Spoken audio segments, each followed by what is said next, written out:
Well, good afternoon. Welcome to the White House. I want to start by recognizing Coach Ken Niumatalolo, my fellow Hawaiian, for being here once again. Where is he? There he is, right here. Hard to miss him.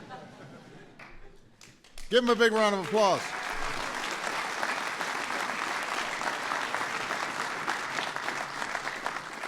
I also want to recognize Vice Admiral Mike Miller, the Superintendent of the Naval Academy, for his outstanding service to our country and for keeping all of you guys in line.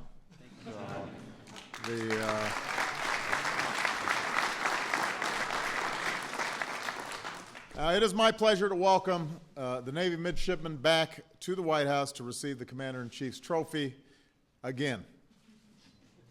They've now won 19 of their last 21 games against the other service academies, making this their 8th trip here in 10 years. And so,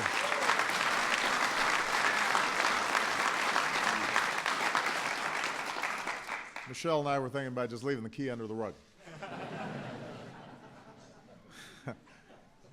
This season you finished 8-5, earned your 9th bowl appearance in the last 10 years, but perhaps most importantly, after a 2-year break, you achieved that very first goal you set at the start of every season. You beat Air Force, you beat Army, and lugged this 170-pound trophy back to Annapolis. Against Air Force, you lost your quarterback to an injury in the middle of the game. You trailed by 8 points in the fourth quarter, but freshman quarterback Keenan Reynolds took over and led you back in overtime. That's when an unlikely hero, offensive lineman Jake Zuzek, gave you a 28-21 win when he recovered a fumble snap in the end zone for his first ever touchdown. I'm not sure Coach called the fumble Ruski, but I bet that Jake will take it anyway. That set up a winner-take-all game with Army to end the season. Down 3 entering the fourth quarter. Keenan again led the comeback, driving the team down the field for 80 yards and the winning score, and showing why he was only the 3rd Navy freshman ever to start at quarterback. The win gave the midshipmen their 11th straight victory over Army, which is a series record. But at Navy, obviously, it's not just about the wins. It's about how you win. This year, your team motto was ENOM, which is short for It's Not About Me.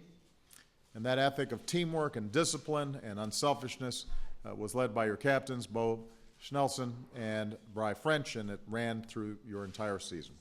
All season long, you kept your priorities in line, your mission in focus. Your work in the classroom helped keep the Naval Academy's graduation rate in the top 10 of the NCAA for the 8th straight year, including linebacker Kegel Wetzel, a first-team academic All-American with a 3.89 GPA in system engineering. So give Keegan a big round of applause. I like that.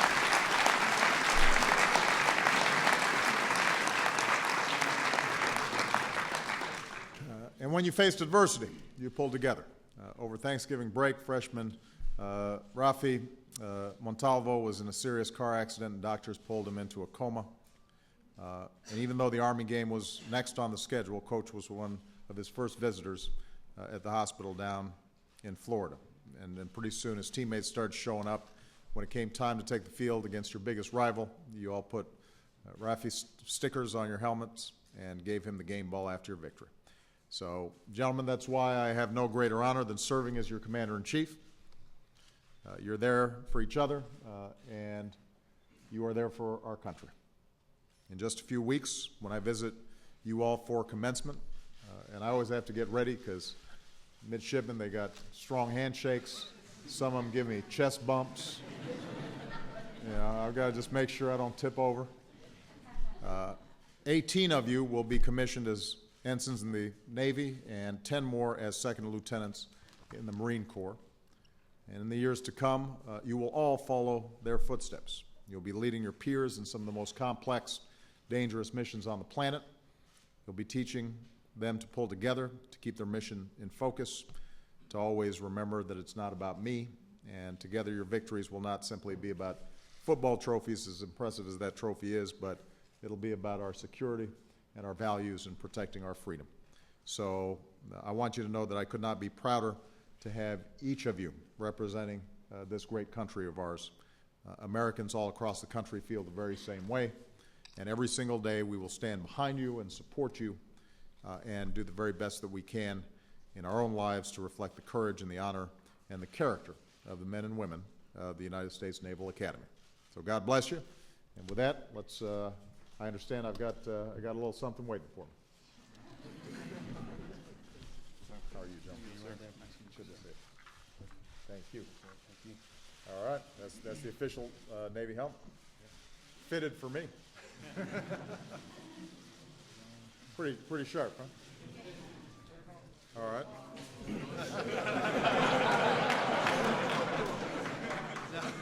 Here's the general rule: you don't put stuff on your head if you're president. So, yeah, that's politics 101. You never look good wearing something on your head. Are we going to?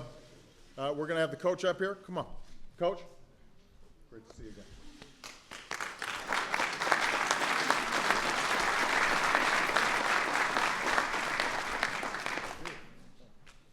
Well, Mr. President, on behalf of the United States Naval Academy and the Navy Football Brotherhood, we thank you for the great honor for allowing us to be your guest once again. We're so happy to be back. But behind you there are some great young Americans that are ready to join the most powerful Navy and Marine Corps that this world has ever known, to serve our great country and to serve you as our Commander-in-Chief.